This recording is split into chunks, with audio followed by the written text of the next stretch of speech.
Dizer-te preciso me derramar, dizer que sou grato, me derramar, dizer que és formoso.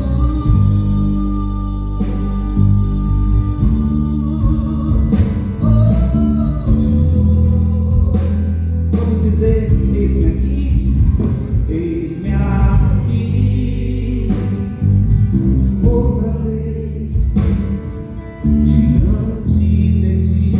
Abro meu coração, meu clamor, tu escutas e faz-me cair as cadeiras em mim. És fiel, Senhor, e dizes palavras de amor, esperanças em mim. Ausente o teu toque, com tua bondade libertas meu ser, meu calor desse lugar. Eu venho me derramar, acabou de novo, e dizer que te amo, me derramar, dizer-te preciso me derramar, dizer que sou grato, me derramar, dizer que és formoso, me derramar, dizer que te amo, me derramar, dizer-te preciso me derramar, dizer que sou grato, me derramar, dizer que és formoso.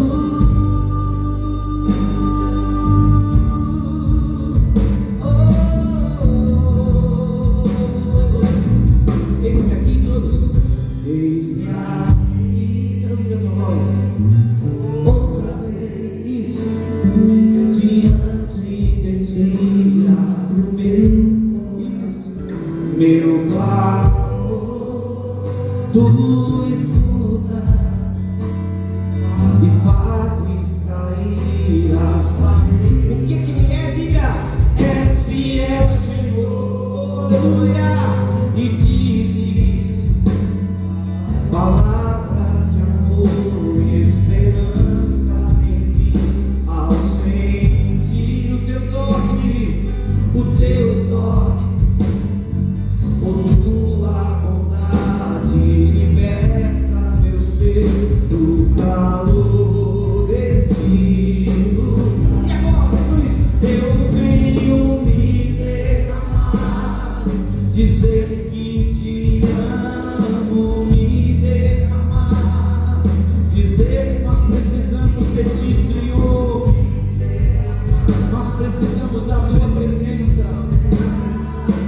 Me derramar, dizer que é bom, me derramar, ouve, dizer que te amo, me derramar, dizer que preciso me derramar, dizer que sou grato, me derramar, dizer que és formoso.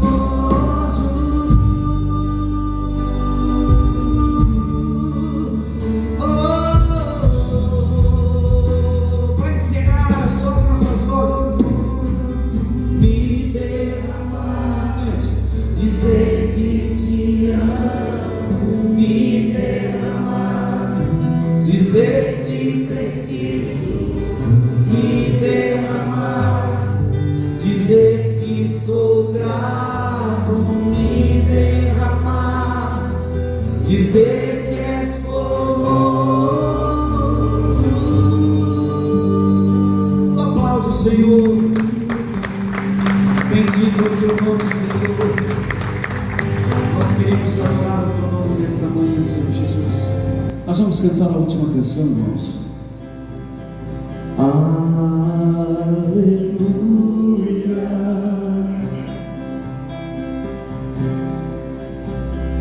Aleluia. É uma manhã de adoração. Poderoso é o Senhor nosso Deus.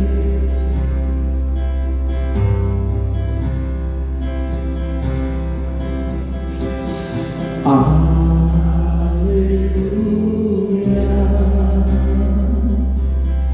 Aleluia. O que Ele é, declare. Poderoso é o Senhor nosso Deus.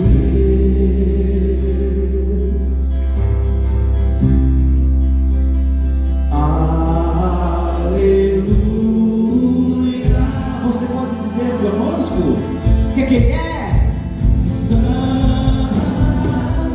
Levante os braços e adore Ele. Santo. Bem forte é o Senhor. É o Senhor Deus poderoso, digno de louvor, digno de louvor.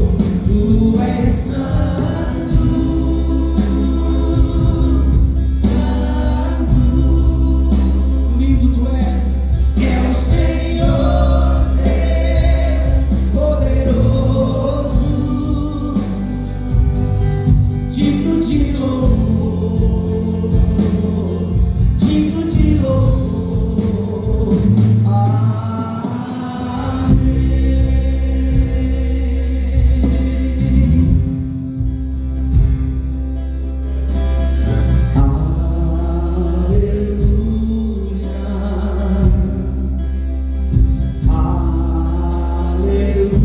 Aleluia. Poderoso Senhor nosso Deus. Aleluia.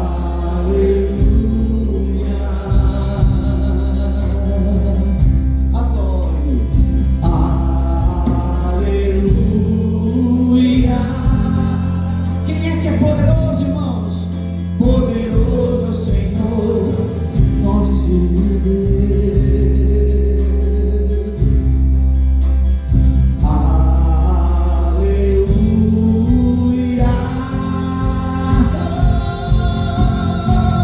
Santo, santo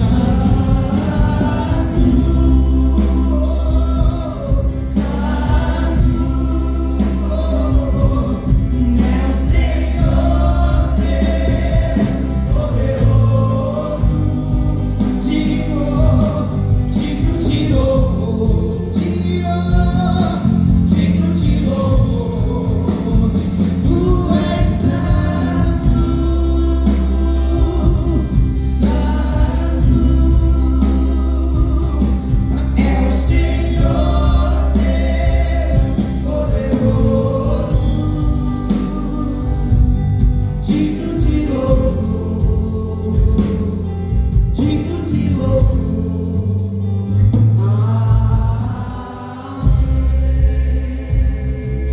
Aleluia. Te louvamos, ó Deus, nessa manhã, reconhecendo, Senhor, que só Tu és santo. Tu és santo, Tu és poderoso, Tu és único, Senhor. E nessa manhã, Deus, nos sentimos privilegiados. Privilegiados, ó Deus, de estar na Tua casa, de louvar o Teu nome, de reconhecer a Tua grandeza.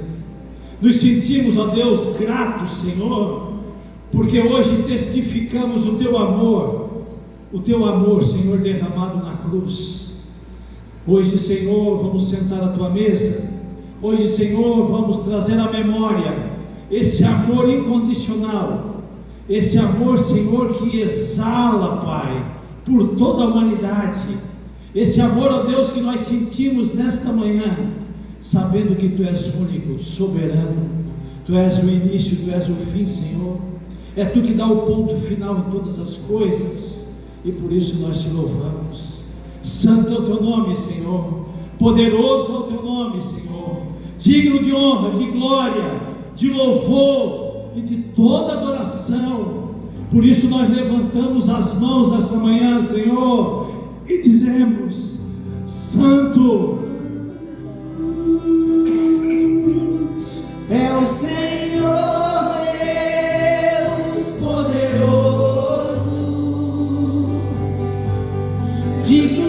louvor, Aleluia.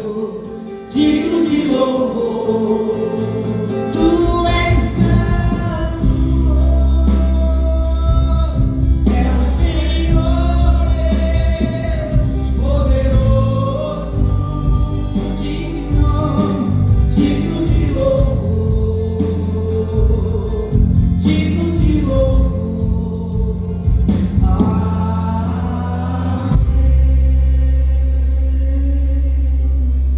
Aleluia. Boa noite, bom dia, igreja. Que a graça e a paz seja com todos, amém? Pode sentar. Glórias a Deus. A mensagem do Evangelho ao povo que não era judeu, né? Aos gentios. Então, ele foi um homem selecionado a dedo, como se diz pelo Senhor.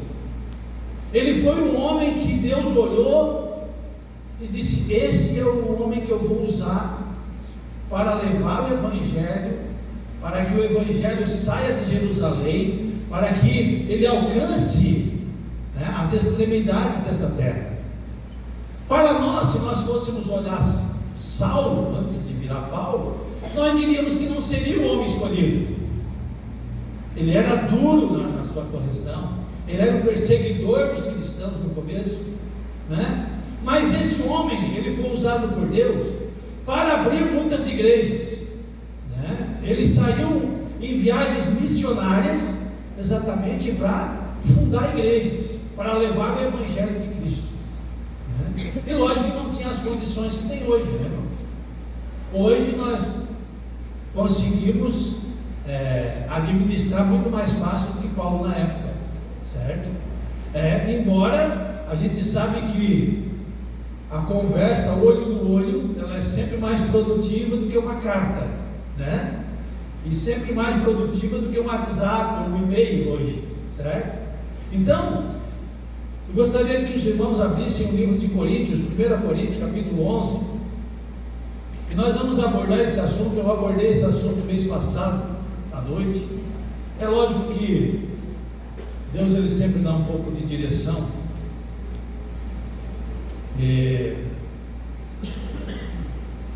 Eu vejo o seguinte, irmãos, que Paulo, mesmo sendo esse homem, né, fora da curva, como se diz, uma capacidade incrível, um homem que ele ficou 1 ano e meio em Corinto ensinando a palavra de Deus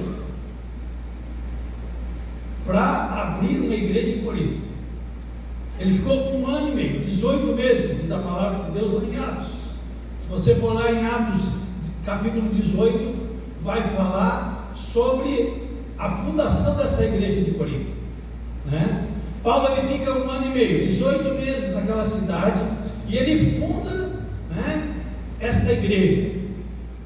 Então, uma igreja que Paulo fundou, esse homem especial, esse homem escolhido, a gente imagina assim: não, essa igreja ela nunca vai passar por problema. Imagina alguém ensinado por Paulo, imagina que vai ter problema. Pois bastou ele virar as costas, irmão, e já começou a chegar a informação de que a coisa não estava boa em Corinto. Então, as cartas, né, do apóstolo Paulo, geralmente é para corrigir a igreja, né? Geralmente para orientar a igreja, para trazer a igreja de volta àquilo que ele iniciou ensinando. E aqui tem um grande problema nessa igreja, que é exatamente quando eles se reúnem na mesa, quando eles se reúnem para cear, né? Porque nós poderíamos, irmão, muito fácil, né, ter dito para os irmãos: olha, irmãos, dia 13 agora de abril, a gente poderia ter avisado vocês: faz o seguinte, vocês trazem um pratinho, que nós vamos fazer a ceia diferente. Nós vamos preparar uma grande mesa, e nós vamos sentar ao redor da mesa, e nós vamos conversar, e nós vamos cear junto. Era dessa forma que a ceia acontecia nesta época de Corinto, né? Então, em capítulo 11 de 1 Coríntios, versículo 17, Paulo, ele já começa o assunto aqui muito chateado.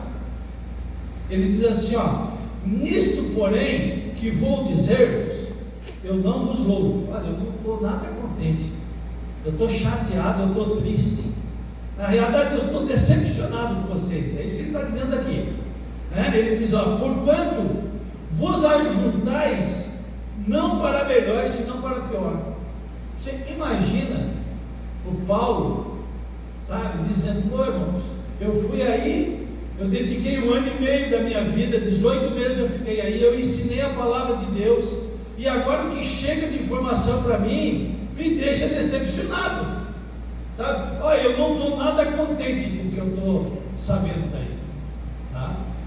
É tipo assim, eu só não vou aí agora porque demora, mas a minha vontade é ir, é resolver a coisa aí com vocês, porque vocês não se ajuntais para melhor, sabe? O ajuntamento de vocês não é para edificação, vocês se ajuntam, mas vocês só trazem contenda, né, desse ajuntamento. E ele continua dizendo, porque antes de tudo eu ouço, alguém falou para ele, né, que quando vos ajuntais na igreja, há entre vós dissensões e em parte eu creio. Olha, vocês estão se juntando e está dando problema, sabe? Era melhor desse jeito que vocês não se ajuntassem, porque quando vocês se juntam é só para dar problema. Não tem aquelas famílias, irmão, que quando começa a reunião está tudo bem, não demora, bastou falar de uma herança que não foi dividida certa e o pau já come aquilo para levantar a mesa e sair todo mundo brigado, é rapidinho, não tem? Porque tem assuntos em família que não se fala, ele é velado, deixa ele lá, porque se levantar esse assunto, a coisa não fica boa, certo? E aqui eles estavam se reunindo e dava problema nessas reuniões deles, está acontecendo umas coisas que eu não estou gostando, Paulo está dizendo, e até importa que haja entre vós heresias, para os que são sinceros se manifestem entre vós. Paulo diz, olha, não tem como ser todo mundo igual na igreja, existem diferenças, só que é nessas diferenças que os melhores aparecem, é nessas diferenças que alguém se destaca, né?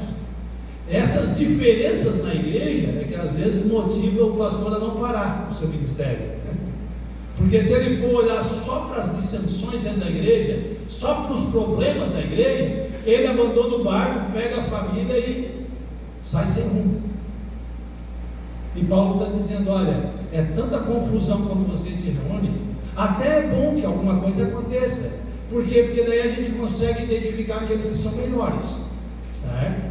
Né? Porque tem alguns irmãos que não é fácil, só Cristo.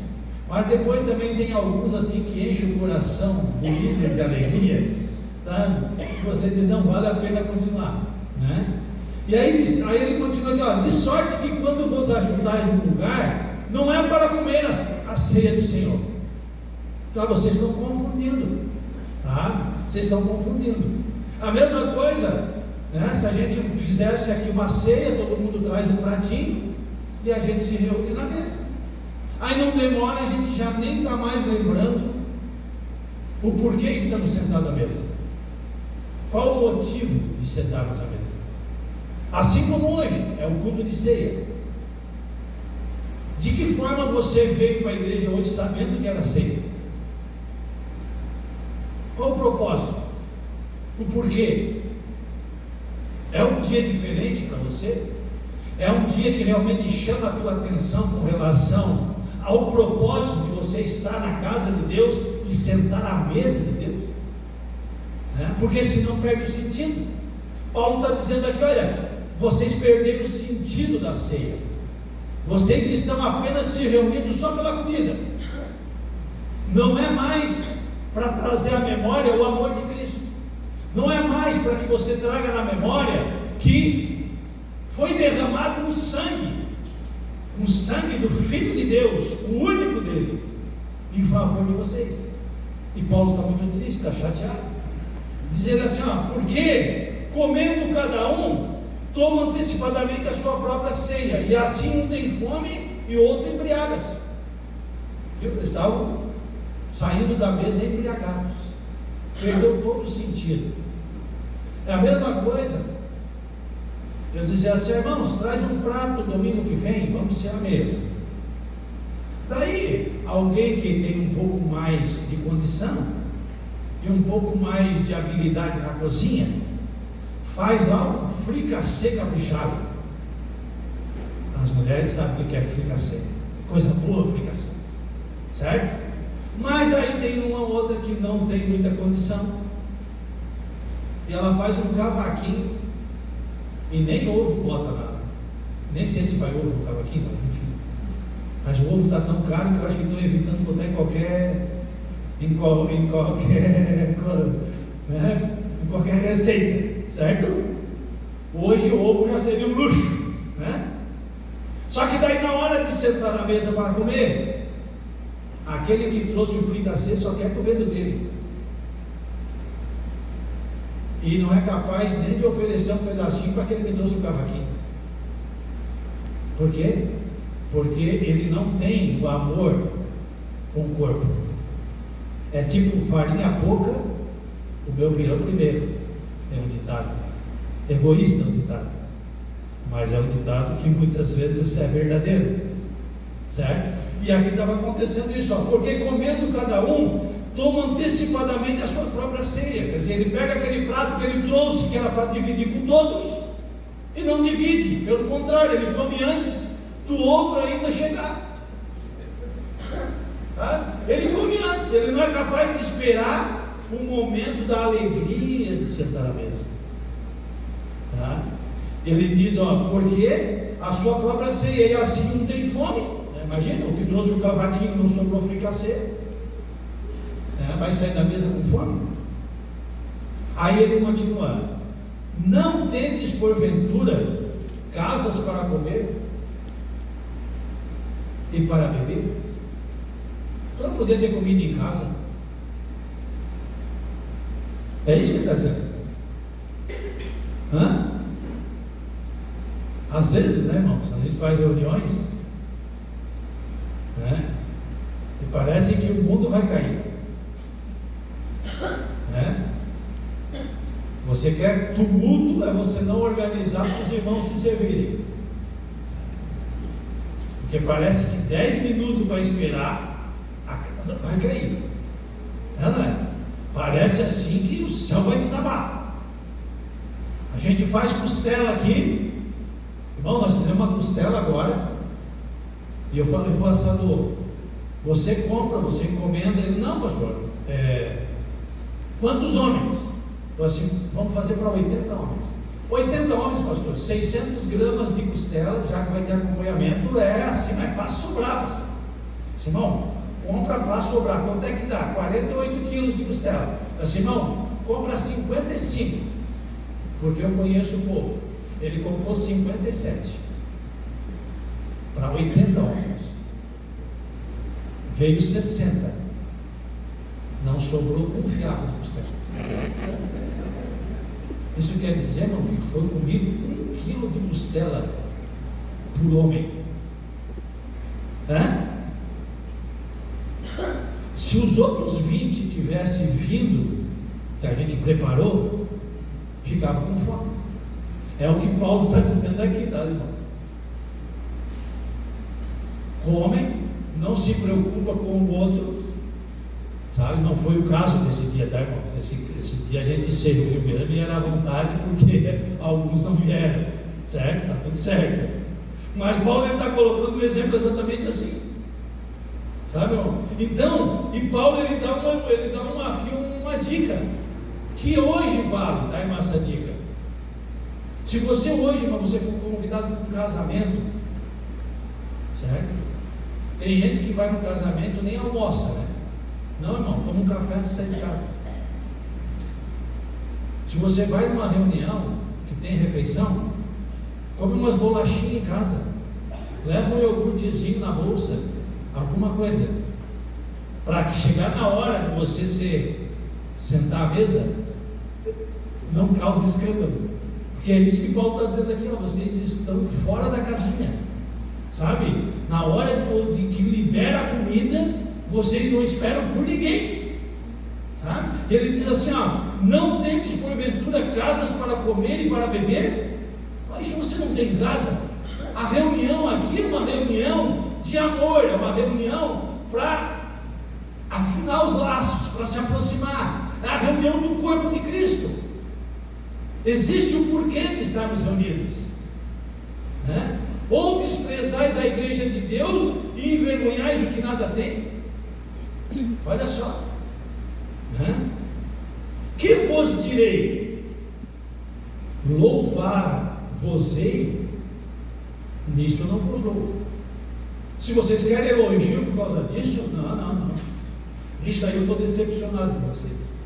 Paulo está dizendo, eu fiquei 1 ano e meio aí, e não foi isso que eu ensinei.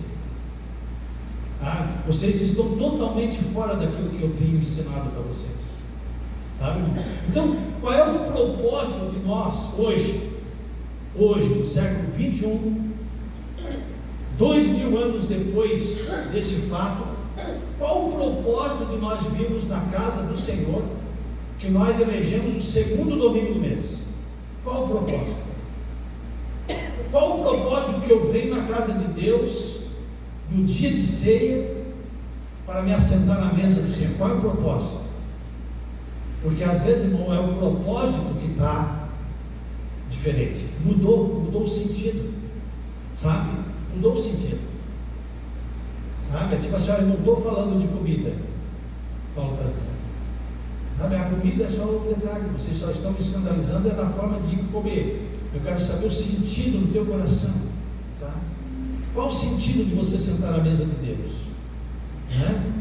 E aí ele fala, ele continua depois, um texto que daí então a gente usa na maioria das ceias, né? Ele diz assim, porque eu recebi do Senhor o que também eu vos ensinei. Isso é isso que eu estou falando para vocês, eu recebi de alguém, eu fui ensinado.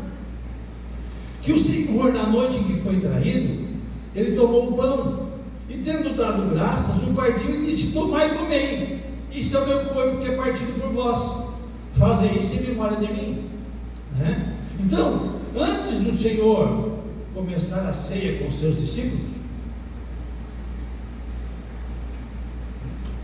ele deu graças a Deus. Ele ergueu o pão e deu graças a Deus. Irmão, você tem o hábito de orar quando senta à mesa? Tem alguns irmãos que eu sei que não, que eu já almocei com alguns, já lanchei, e eu deixo até eles chegar na mesa antes, que é para saber se ele vai dobrar a cabeça e orar, tá? E se não ora ali, é porque não ora nunca. Não tem o hábito de pelo menos dobrar a sua cabeça e orar. Ô pastor, mas é em público, não importa. Não importa. A palavra de Deus diz que se nós nos envergonharmos do Senhor diante dos homens, Ele não vai se agradar de nós. Se eu sirvo um Deus vivo, irmão, eu valorizo o sacrifício dele na cruz, eu posso estar sentado à mesa com quem for, mas com quem for. A pessoa pode ser ateu, pode ser espírita, pode ser a fé que ela professar, mas a minha fé, ela não pode ficar duvidosa em qualquer lugar que eu esteja. Então, se eu sentar à mesa, eu vou louvar a Deus e vou agradecer ao Senhor. De cabeça baixa, eu não preciso falar em voz alta, mas Deus sabe que eu estou sentando à mesa e estou sendo grato por isso. E foi isso que Cristo fez. Quando Ele reúne os 12, Ele levanta o pão, dá graças a Deus, e Ele coloca o pão como sendo o substitutivo do seu corpo. Então, esse é o meu corpo partido por vós. E Ele continua dizendo, e tendo dado graças, o partiu e disse, tomai e comei, isto é o meu corpo que é partido por vós, fazei isto em memória de mim, né? Para a gente não esquecer. Semelhantemente também depois de cear, tomou o cálice, dizendo, este cálice é o Novo Testamento, no meu sangue, fazei isso todas as vezes que beberdes, em memória de mim. Porque todas as vezes que comerdes este pão e beberdes este cálice, anunciais a morte do Senhor até que venha. Então o propósito propósito, irmão, de nós estarmos hoje na ceia é anunciarmos que a volta do Senhor está cada dia mais próxima, sabe? É para a gente não esquecer, é para trazer a memória, sabe? Todos os dias, e principalmente nesse dia, de que o amor dele nos alcançou, que ele foi até o fim do seu projeto, se entregando na cruz para que eu e você não sentássemos à mesa apenas por sentar, mas que tivéssemos no nosso coração a esperança de que um dia estaremos na glória com Ele. E é eu, é você, não tem classe social, não tem etnia, nós todos, aquele que professa Cristo, estaremos juntos na glória. Então, pelo menos no dia de sentarmos à mesa, nós temos que nos identificar com os demais, porque diante de Deus, irmãos, não tem rico, não tem pobre, não tem preto, não tem branco, não tem. Deus, Ele olha e olha todos como filhos, todos como filhos, né? E aqui ele fala uma coisa importante aqui, ele fala que no sangue de Cristo, ele faz um novo testamento. Quem aqui já fez testamento, irmão? Alguém já fez testamento? A irmã já fez? Né? Testamento é uma coisa que você só pode fazer em vida. Morreu, não tem mais o que fazer, certo? Testamento.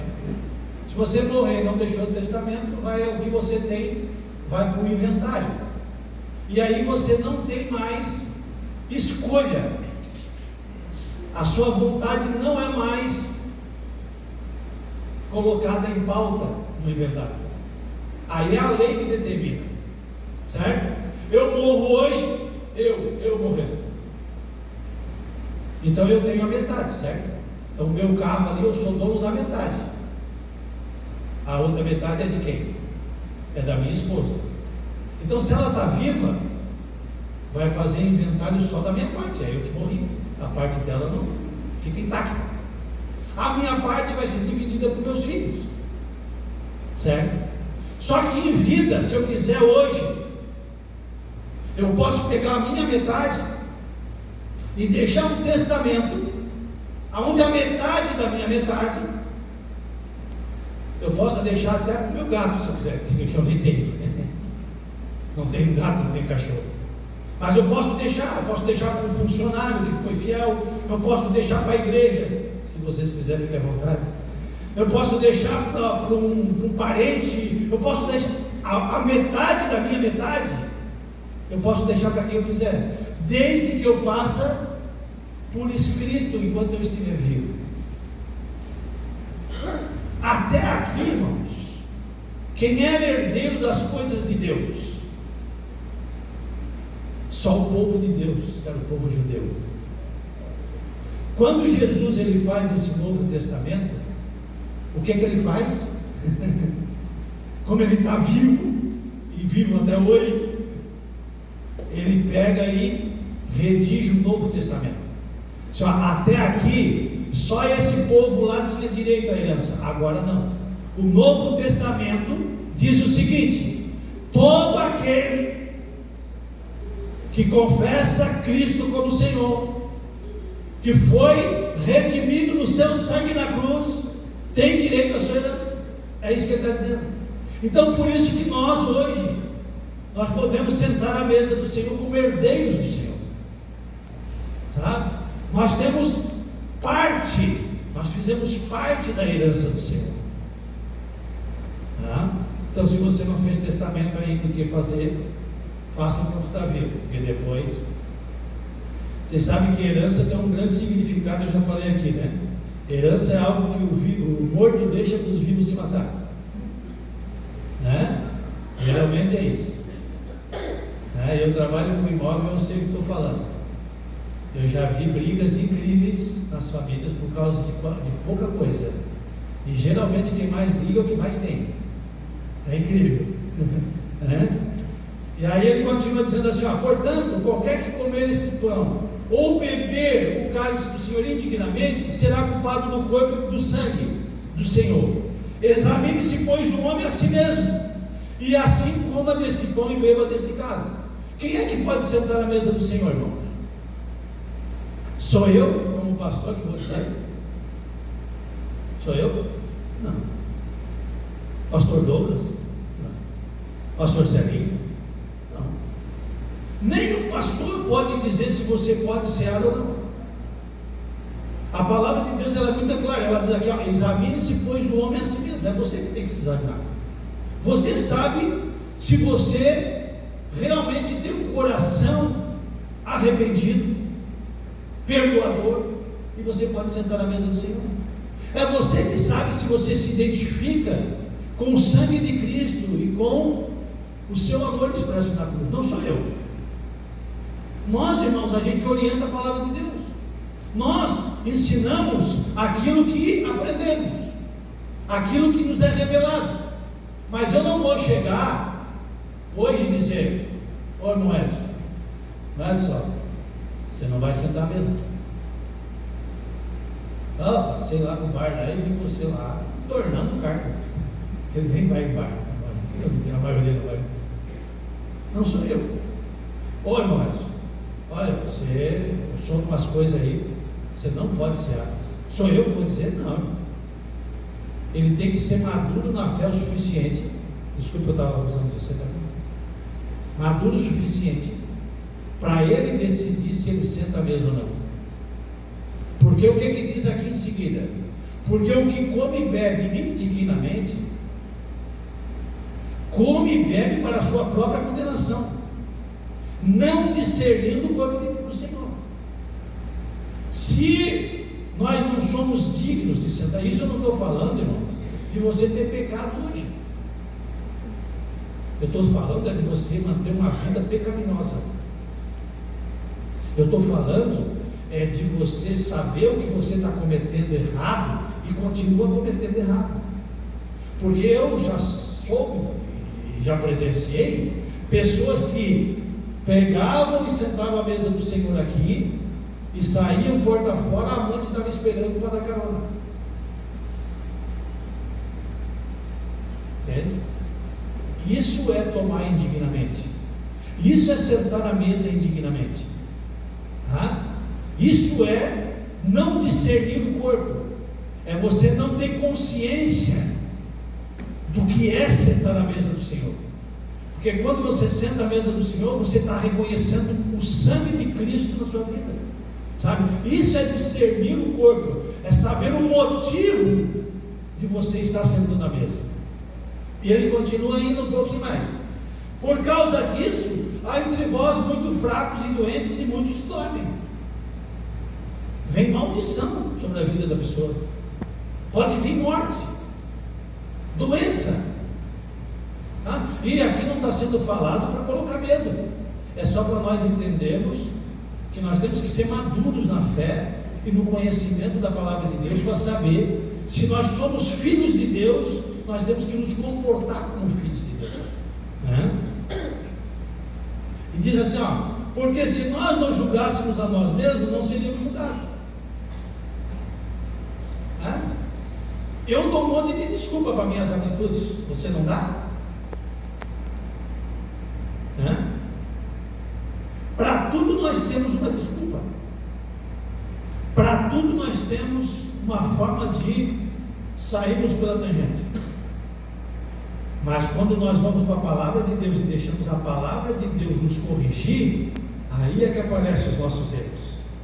É a palavra de Deus que desvenda todos os nossos mistérios. Porque aqui diz que aquele que se julga não é julgado, porque ele não acha condenação nele, ele acha desculpa para os seus atos. Mas quando somos julgados, somos repreendidos pelo Senhor, para não sermos condenados pelo mundo. Então, a repreensão de Deus, irmãos, e quando a palavra de Deus ela vem de encontro à nossa vida, ela vem para nos corrigir. Sabe? A vontade do pai nunca é condenar o filho. Eu duvido o pai que tem prazer em dar uma chinelada no filho. Duvido, não tem prazer. Mas faz para quê? Para repreender, para ensinar. Sabe? Para que lá na frente não dê problema, não é assim? Corrige, Pequeno para depois não ter que corrigir de adulto, né? É de pequeno que se torce o pepino, dizia, não é? E aqui ele diz, olha, Deus ele repreende, o Senhor repreende, para que a gente não seja condenado. É por amor.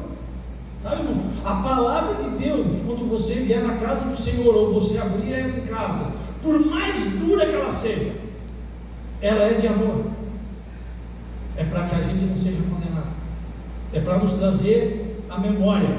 Portanto, meus irmãos, ele volta de novo aqui, ó. Ele volta de novo ao comportamento dos irmãos. Portanto, meus irmãos, quando vos ajuntais para comer, esperai um pelos outros. Então, fique tranquilo, né? Espere pelos outros. Se tiver pouca comida, divide. É assim que quer dizer. Sabe, irmãos? Vocês têm que, sabe, olhar pelo irmão que está do lado. Nós somos um corpo, irmão, e nós temos que estar todos conectados. É isso que ele está dizendo. Mas se algum tiver fome, coma em casa. Não falei para fazer um lanchinho? Ó.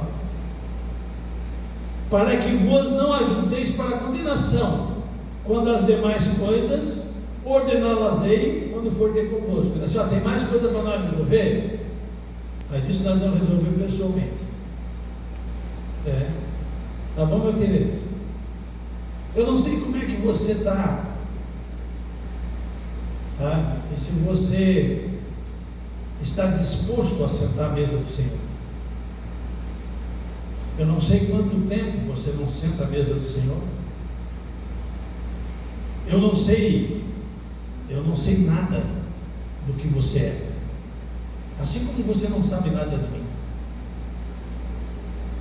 Aqui na igreja nós passamos pouco tempo, por mais tempo que passamos, para que a gente possa olhar para alguém e saber exatamente quem a pessoa é.